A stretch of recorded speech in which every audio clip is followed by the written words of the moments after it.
Watch her head! Don't let her pay off! This cargo is still plates for the Fogarty yard. And you still haven't told me how we got the order and not the Frazer line. After all, blood's thicker than water. So's ink. And that's what contracts are made of. Weather seems to be holding. Touch wood and don't tempt the devil. Well, keep pressing her, Baines. I want to round Point Linus before nightfall. Leave her to me. With the wind up her skirts, there's nothing afloat that can outpace her.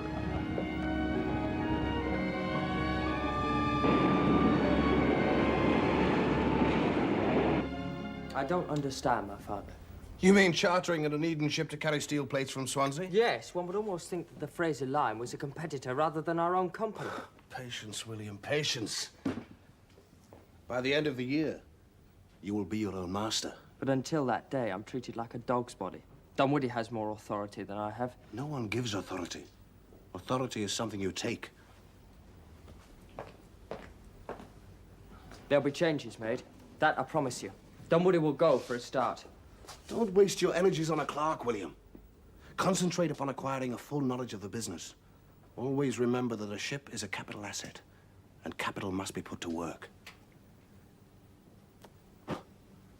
Well, Samuel, have you had any further thoughts on that memorandum of mine? Yes. No, do you agree? Yes, in principle, Father, but surely one should first establish the business on a firm foundation before thinking of expanding.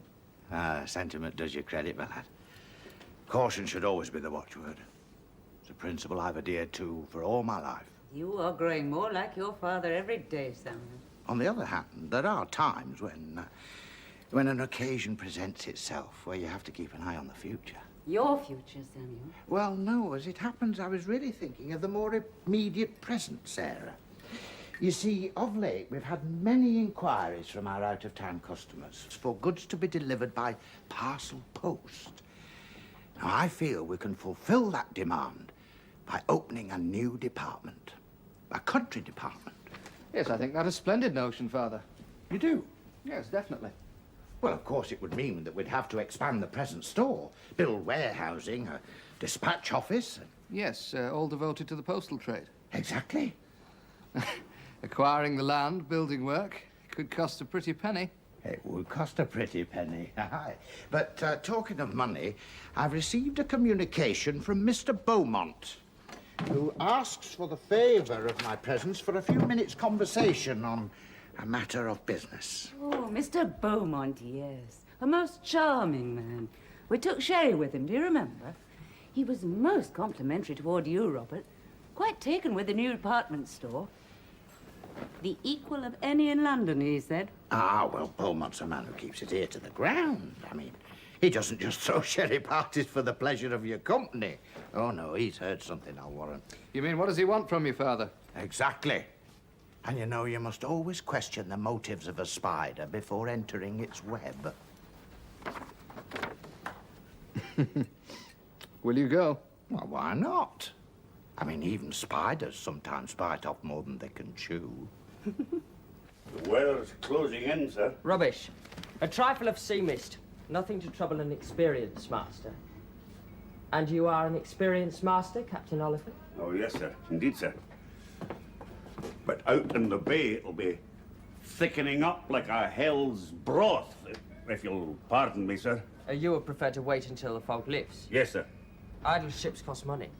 Money that does not come out of your pocket, Captain.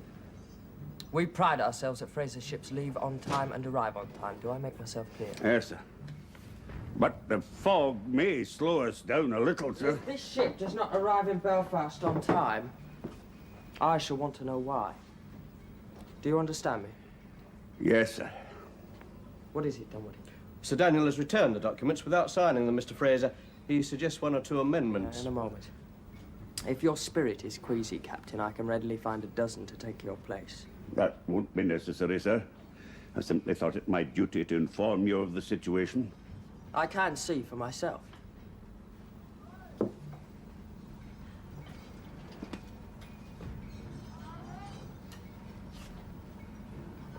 But let us canvass the opinion of a humble clerk.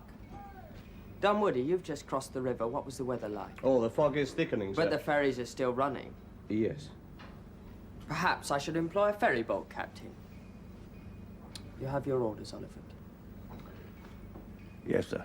Sail on time, arrive on time. That is all I ask. Good day to you. I'll do my best, sir. The documents, Dunwoody. I can't imagine my Uncle James keeping ships idle and capital tied up just because of a little muggerness.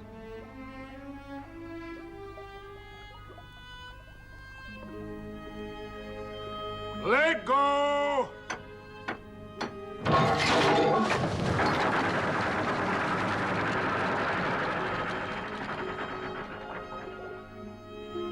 Hold on!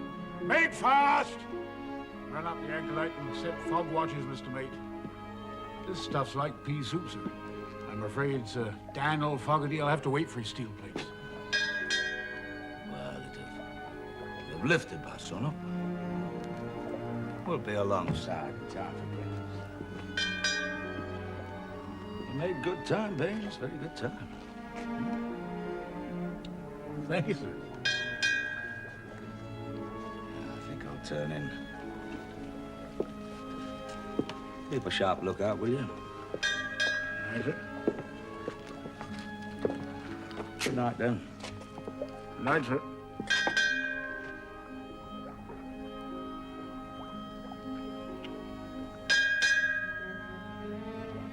Keep that fog bell ringing.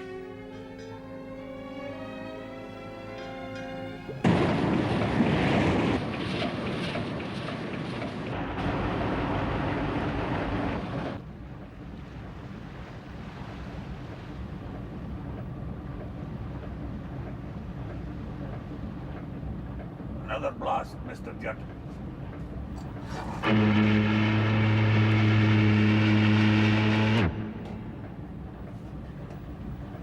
Enough to cut with a knife.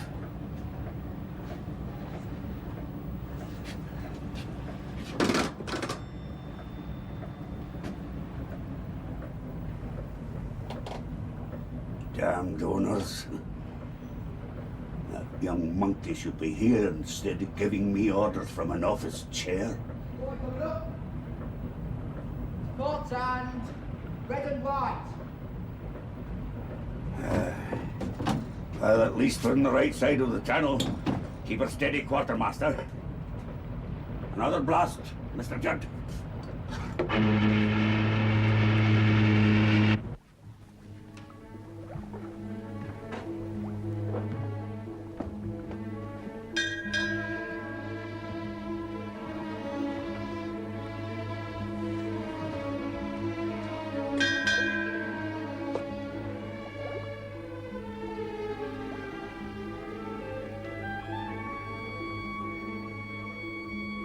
Sound that fog bell.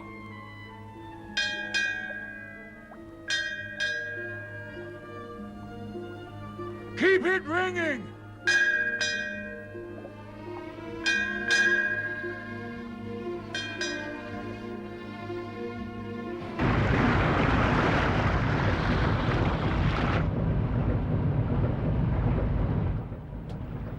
What was that?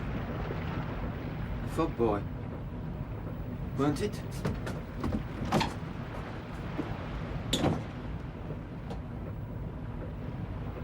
Port boy coming up. Red and white.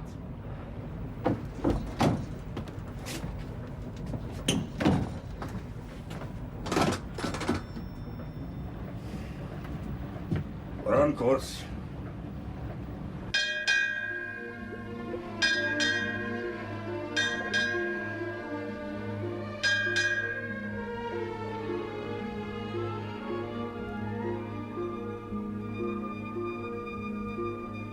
Keep ringing that bell!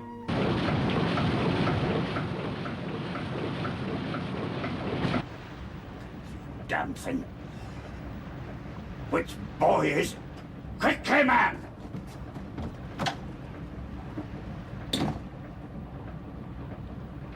There it is.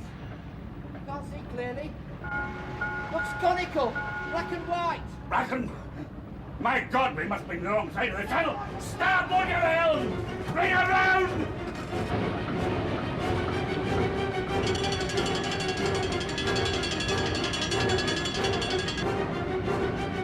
Sheer off! Sheer off!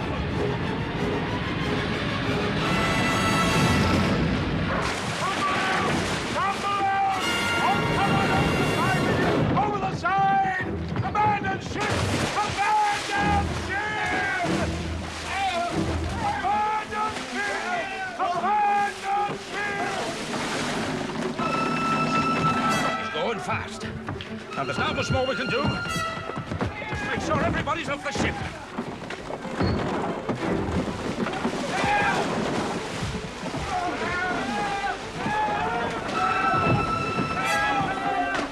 There's men in the water! Sir! All hands! All hands!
I'm not to blame.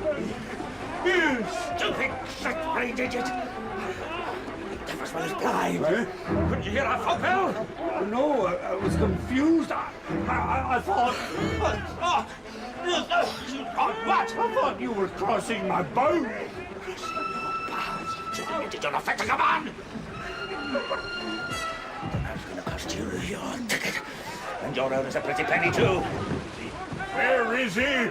I'm Captain Baines of the Neptune, and you just lost me my ship! Captain Baines? And who are you? I'm James Onedin. If you haven't heard of me now, you will do soon. I was only carrying out orders. Incompetence, sheer incompetence. I thought he was crossing my bows. Yes, so you state. I wouldn't put it past Uncle James. Sir? In your deposition, you state you believed you were in the fairway, were you? The fog was so thick. Were you or were you not in the fairway? The fairway?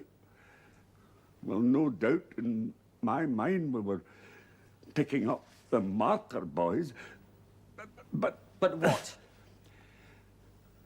Well, Mr. Judd was keeping a sharp lookout to starboard. He sighted a channel boy, but he couldn't identify it clearly, and then everything happened so quickly. The ship loomed out of the fog. She was right on top of us. She was ahead and crossing your bows. That was my impression, sir. I want facts, not impressions. The Neptune was a total loss? I'm afraid so, sir. Have you any idea how much this could cost the insurers? Mr. Onedin said he was only half insured. Well, someone gave that master orders to make a fast passage, despite the fact that Liverpool was fog-bound before he even left the docks. William would never do such a thing. He's young and inexperienced. He's made a costly mistake. Just thank God there was no loss of life. Well, I think you're jumping to conclusions, James. You yourself have a reputation for cutting corners. Perhaps this Captain Oliphant took a leaf out of your book. No, he has a reputation for being a cautious man. Not the sort to go blinding through a fog without good reason. When I spoke to him, he was in a state of near collapse. Well, that's understandable. A collision can be a pretty unnerving experience. More so when he was suddenly confronted by the formidable James Onedin. Oh. Well, you can treat the loss of £7,500 lightly if you want to, but I can't, and I won't. 7,500? Your cargo was insured, but the ship for only half its value. Well, James, I did warn you. You took the risk, James. You must stand the loss. I expect Frazer's to indemnify me. Well, on what grounds? A clear-cut case. The man was off course and ran us down. Can you prove it? I shall. Ah. Good of you to call at such short notice, Mr. Onedin. Mr. Beaumont. You will take a glass of sherry. Well, whiskey is more to my taste, if you don't mind. I have but 5 minutes. Business is a hard task, Master. So let's come to the point. You're a man after my own heart, Mr. Onedin. Time is money, and not to be lightly discarded. Please. Thank you. During the course of a little social gathering the other day, when I had the privilege of meeting your good lady, I heard a rumor that you had expressed interest in a certain property. You have been well informed. It is a banker's business to acquaint himself with the financial affairs of the more prominent members of our community. Banking is a competitive business, Mr. Onedin. It is indeed. I am aware, of course, that the property itself is of no great value. But if my assumption is correct, the development of the site would require a quite considerable outlay of capital. Oh, if it were developed, that's true. In which case, you may possibly wish to avail yourself of the facilities of a bank. Not at usurious rates of interest, I trust. By no means. I believe we could accommodate you at a modest 1.5%. That's a small enough profit. Not if measured against a guaranteed return.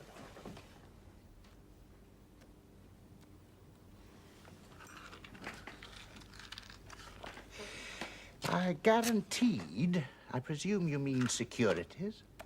In your case, a formality. For myself, your reputation would stand you in good stead. But I am a banker, and my hands are tied. What kind of securities did you have in mind? Well, there's nothing more solid than bricks and mortar, as I'm sure you would be the first to agree. The house?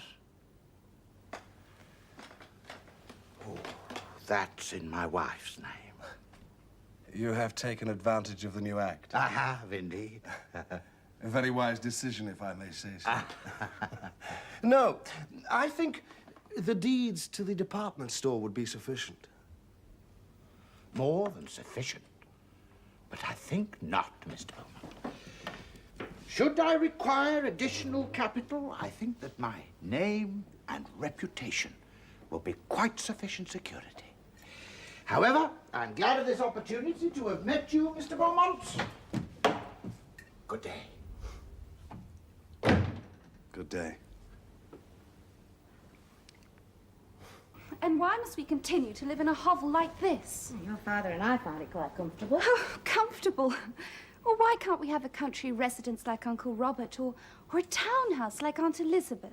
They feel they've got a position to keep up. Well, Papa could well afford it. Well, no doubt, but he chooses to live here. And the neighbourhood is positively run down. Oh, Charlotte, not exactly a slum. I have nowhere, absolutely nowhere, to entertain my friends. Well, if your friends are only impressed by appearances, perhaps you should choose them with more care. Oh, it's only Samuel.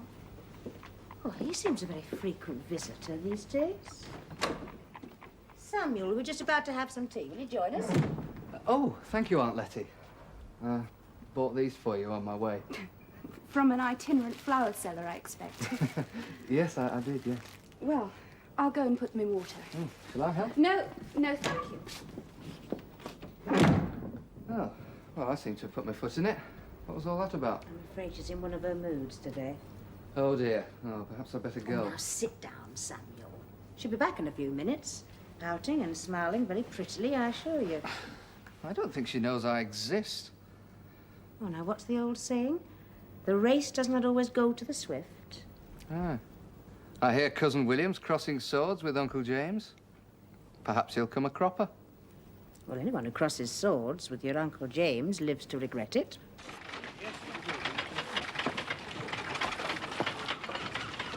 Well, it may seem a simple matter to you, Mr. Onedin, but the insurers I represent regard this as a sizable claim. But they're only liable to half the value of the Neptune. Damn it, man, why quibble? No need for you to have come down to investigate, you know. Just tell them to pay up and be done with it. No, believe me, if it were as simple as that, I would. But there really does seem to be a conflict of evidence. Now, look, Frazer's trying to wriggle out of his obligation. Don't you play the same game. My principals feel that in the absence of corroborating evidence, payment ought to be withheld, pending further investigation. Corroboration? You have the evidence of both Captain Baines and myself. What else do you want? Well, there must have been other witnesses. I mean, there's no loss of life. A ragtag, bobtail crew, on a short voyage. They'll be spread far and wide by now. Oh, I'm very sorry. But you do see the difficulty, don't you, Mr. Onedin? No. You'll see, Mr. Buxton. You'll see. You could face a massive claim. I know. Well, perhaps Oliphant is right. The Neptune racing home with a cargo crossed his bows. It would be typical of Uncle James. This Captain Oliphant, is he to be trusted? Oh, he's honest enough. No, I don't mean that. I mean, can he be trusted to stand up to rigorous cross-examination? No, he's weak. Well, then my advice to you is to get him to sign a sworn deposition. Take him through his story stage by stage, refresh his memory. Once attested, it will be too late to retract. There was another witness, a man named Judd. Yes, third officer making his first trip. He served his time with us. No doubt an ambitious young man.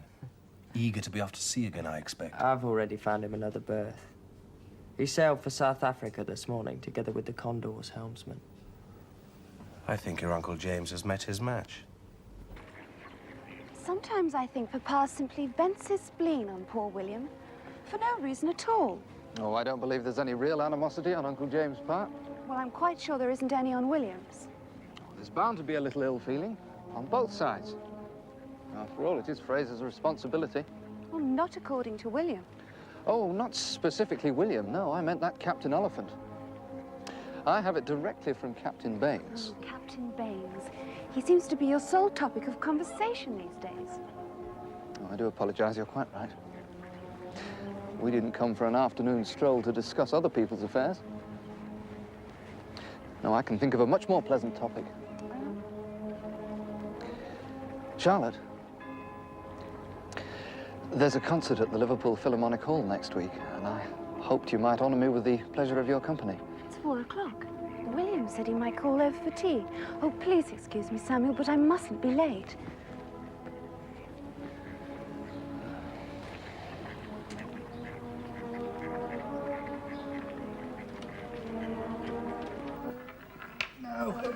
Oh, sorry, Samuel. You keep a good cellar there, Robert. Ah, well, I prefer the grain to the grape myself, but then every man to his taste. An excellent dinner, too. Ah, well, Sarah knows my taste to the merest pinch of salt. She rules that kitchen like a martinet. Right, then let's get down to business. Business? Oh, come, Robert. I know you of old. Oh, Samuel, you're cheating. I'm not. Well, you nudged my arm. I shall take my turn again. But you really must learn to be a good loser. I think we should leave these two young people to play this game out on their own, Letty.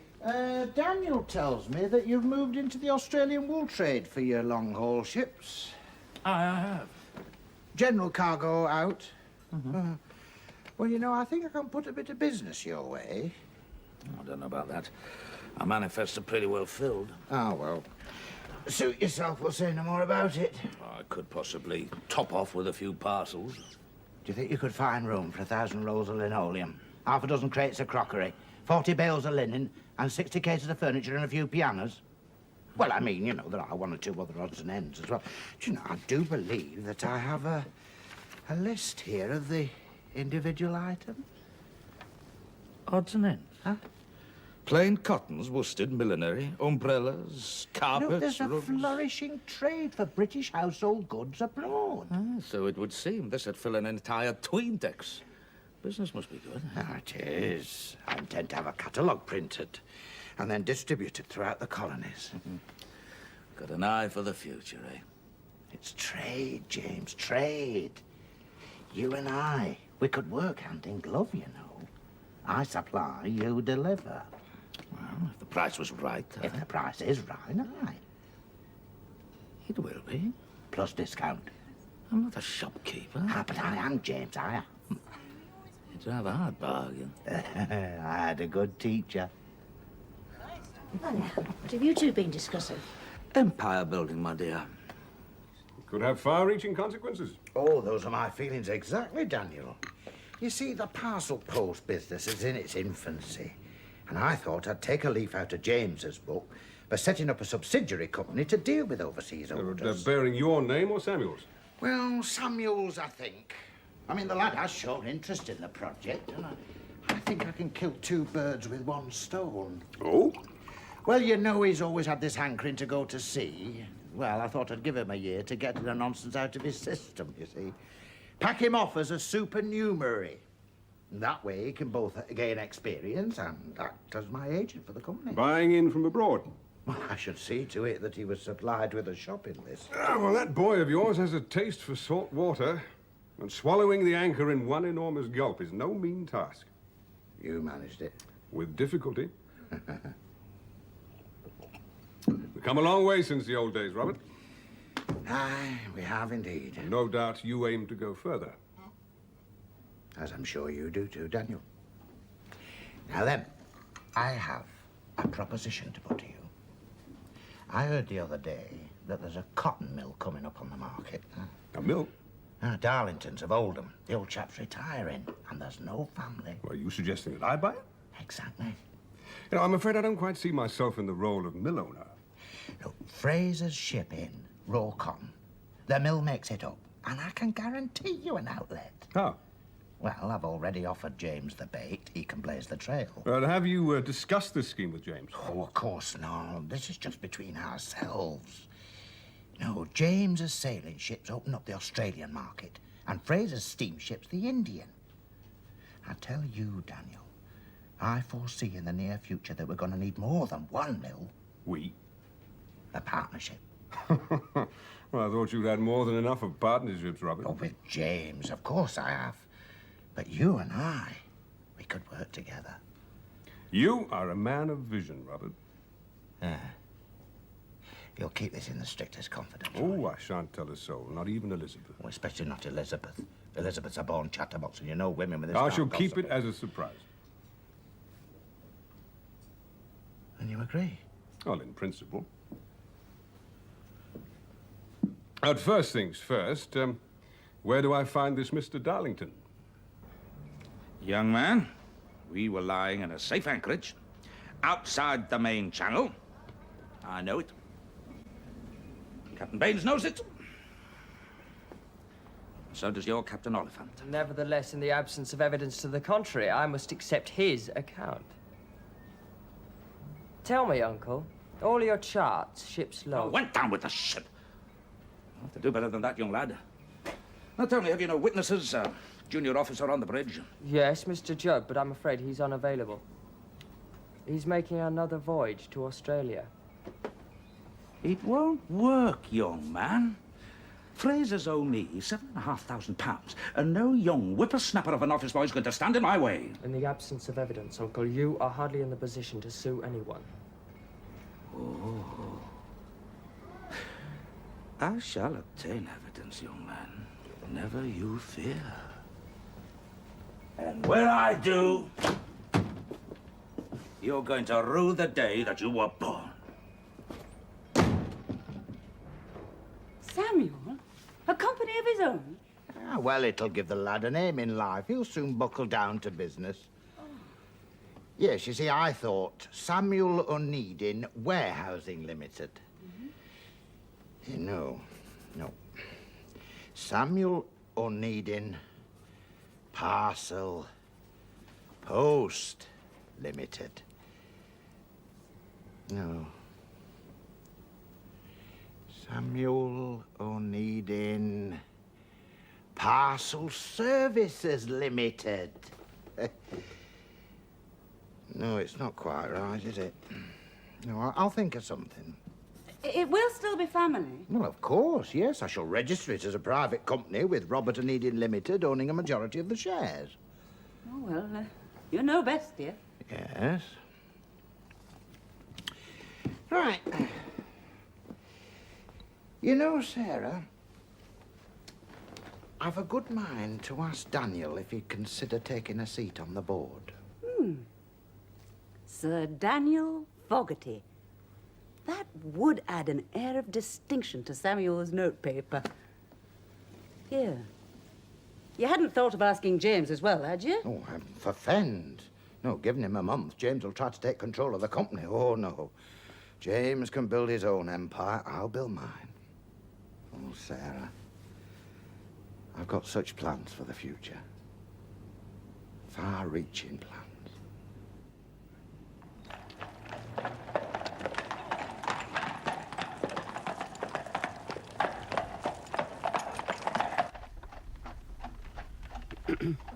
Milady, Yes, Mr. Dunwoody? this business of the collision, I feel there's something you ought to know.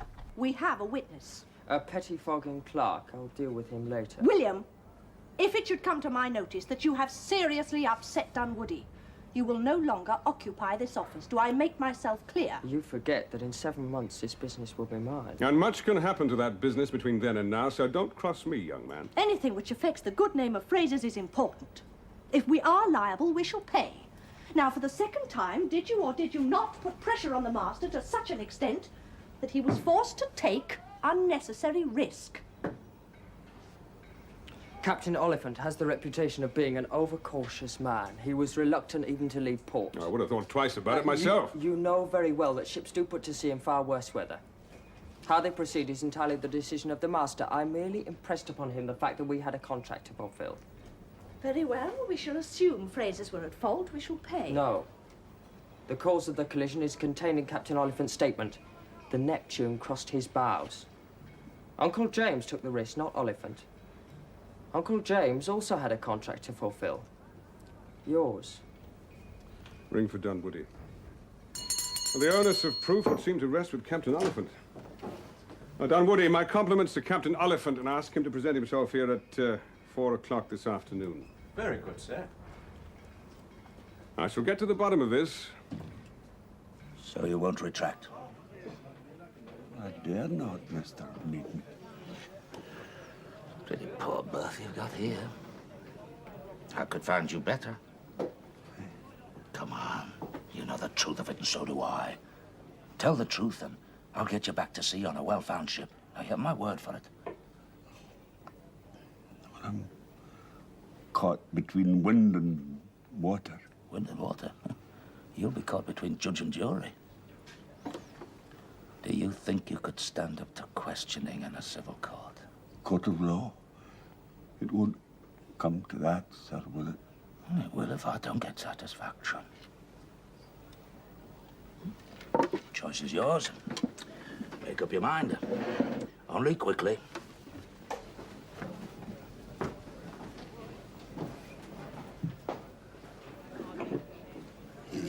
Ah, Captain Oliphant. Oh, Charlotte's at a difficult age. Such tantrums. Girls always are much more difficult than boys. But then, James always did want a son. In the past, perhaps. Well, yes, but then marrying so late in life. I'm not that old, Sarah. I can still bear children. Well, as we all know, children are the blessing of the Almighty, and it is not for us mortals, and that includes James, to question his purpose. I think children can be a mixed blessing. Daniel and myself are of the same opinion, not to treat babies as the necessary fruits of matrimony. Well, I declare, Elizabeth, sometimes I think you are totally without shame. How can you be so indelicate? Oh, Sarah, really? I noticed that you and Robert have not progressed beyond one. Oh. Oh. Well, that also was the will of the Almighty. I take it then that you're prepared to stand fast on your version of the events. Yes, sir. Through thick and thin? Through thick and thin. Very well, Oliphant. Beg your pardon, sir. I think you should know that Mr. Onedin has approached me with an offer. What sort of offer? An offer of secure employment. If I will change my story. Did he indeed?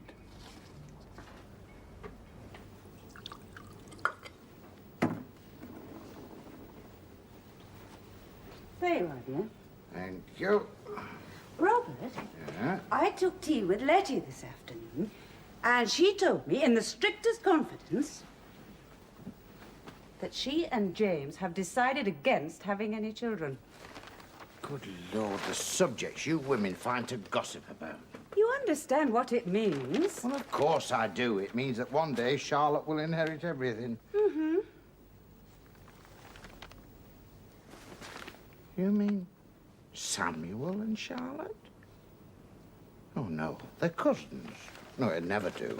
William is also her cousin. William? Good God, you don't mean to tell me that nonsense is still going on. James will never allow that. Once she's 21, James will have no say in the matter. And after all, cousins do marry. Our own dear Queen is married. That's a royal alliance. On the other hand, it would be a merging of empires. Exactly. But if William should gain her hand, then Frazer's would, in the fullness of time, become one of the most important shipping companies in the north. Yes. But she and Samuel? It would be a very good match, Robert, dear. It really would. Well, in that event, I think you ought to give the lad a little encouragement. Well, James? It's not a question of bribery. Your Captain Oliphant's a weak man, afraid for his livelihood. I merely offered him security in exchange for the truth. I think we'd better have Oliphant up here. Oh, don't trouble, I've already sent Baines to fetch him.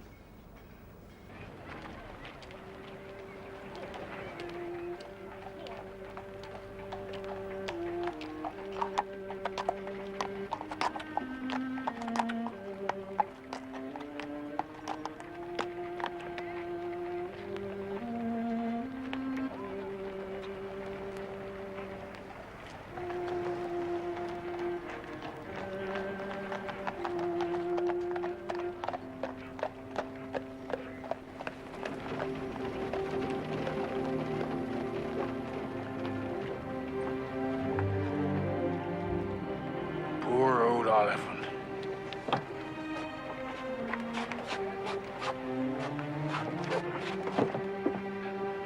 What happened? He hanged himself. He took his own life. William, first of all, remember that the blame must be equally shared by the others. They, too, brought pressure to bear. And secondly, although no one wishes to make capital from such a tragedy, Captain Oliphant's testimony now becomes virtually unchallengeable. Why? Why did he do it? Why? Surely it is obvious. No. I think he blamed himself for the collision and was mortally afraid of the truth coming to light. Truth? The truth is contained in his statement. Which I encouraged him to write. All you did was guide a confused man through a labyrinth of ambiguities. I no longer know what to believe. It's a bad business, James, a bad business. Poor man must have been in desperate straits. And the threat of having to appear in a civil court must have been too much for him. An appeal to a court of justice can hardly be construed as a threat. It can for some. James, you're in deep water. A dead man cannot testify, so that statement will never be rebutted. That statement is not worth the paper it's written on. Never was, you know. How can you say that, James, when your evidence lies at the bottom of the sea? Exactly. Daniel Fogarty's steel plates are still down there, next to the Neptune's anchor, proving that we were outside the Boyd Channel. All I need to do is to fish them up. You knew that all the time. So I suppose did Captain Oliphant. If you have problems, bring them home.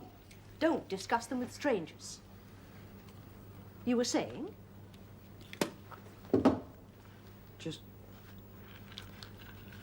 Well, it was only after leaving Mr. Beaumont I came to realise Captain Oliphant's statement was misleading. Who misled him? Don't badger the boy, Elizabeth. Look, it's time he realised that there's more to a company than just money. Growing up means more than merely acquiring a moustache. Those who make decisions must take the consequences of their actions. Do you understand, William? Yes, Mother. Very well, we shall say no more about it. Frazer's will pay. Yes, Mother. I also thought the Frasers should make provision for Captain Oliphant's dependents. Well, it's the least we can do. But it shows that your heart's in the right place. Do you agree, Elizabeth? A small but adequate pension. I think we should leave the amount to William. After all, it was his idea. And ultimately, the money will come from his own pocket.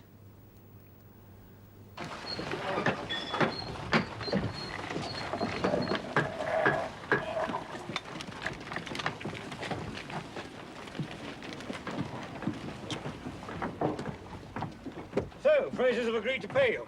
Well, they have. How about your insurance company? My principals are satisfied. They accept my recommendation, say you should be paid in full. You should receive their check within the course of the next few days. Oh, you tell your principals that if they wish to retain my business, I shall expect it tomorrow.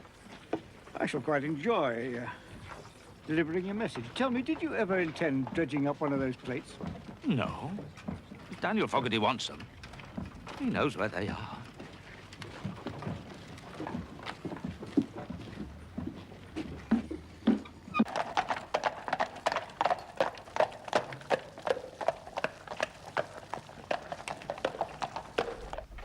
Well, Robert, what does it feel like to be part owner of a cotton mill? Oh, we shan't stop at one. You know, you have more ambition than James. It's a path we've trodden for many a long year. Well, I must leave you here, Robert. I've business in London. Now, I shall have the papers drawn up on my return. Good, good. Good. You know, I'm quite looking forward to this dinner party tonight. I can't wait to see James's face. Well, I'm sorry I won't be there when you tell him our news. My regards to Sarah. Aye, goodbye, Daniel. Goodbye, Robert. Central Station, cabby. Yes, Father's agreed for a period of 12 months. 12 months? He shan't be seen for a whole year. No, of course not. Think to spend more time. James, and about time too. Where have you been? Elizabeth? Oh, James, there. Where's Daniel, then, eh? He's been detained in London on business, but Robert has very kindly consented to act as our host. I'm a poor substitute, I'm afraid. But back with the resources of Elizabeth's kitchen and a choice bottle or two of wine from Daniel's cellar. I reckon I can pass muster, eh? Come on, then, let's see. Right, come on, then. Come on, everybody, sit you down. Come on, young William. Dropped a scratch, as my old mother used to say. She did. You may serve the soup. This is my own special recipe, Letty. I gave it to the cook myself. You just returned from Manchester, Robert. Aye, on business, James. But mine, not yours. James, don't pry into everyone else's affairs. I'm not crying, I'm just curious. With Daniel absent, and I want to know. I was only remarking to Daniel today how each of us have progressed from such small beginnings.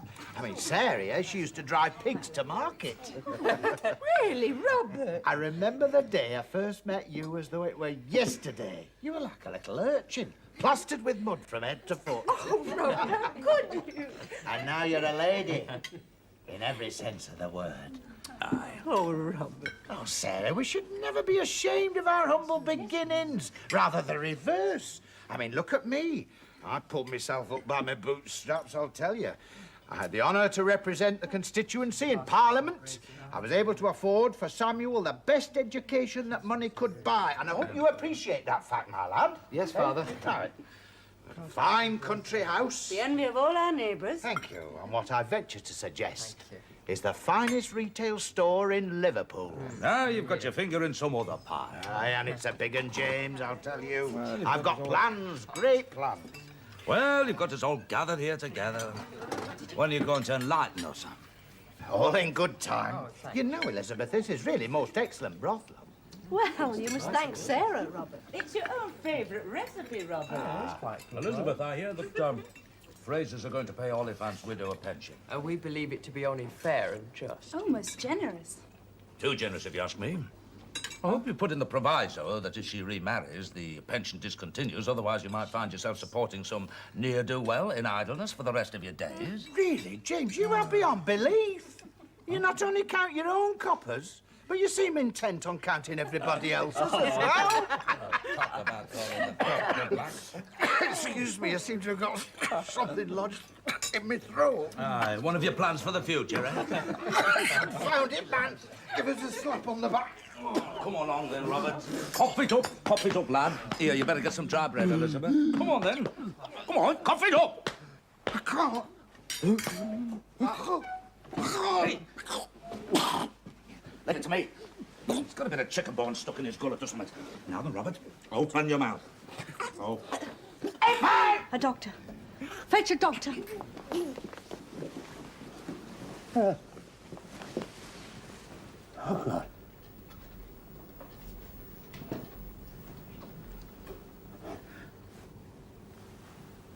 It's too late.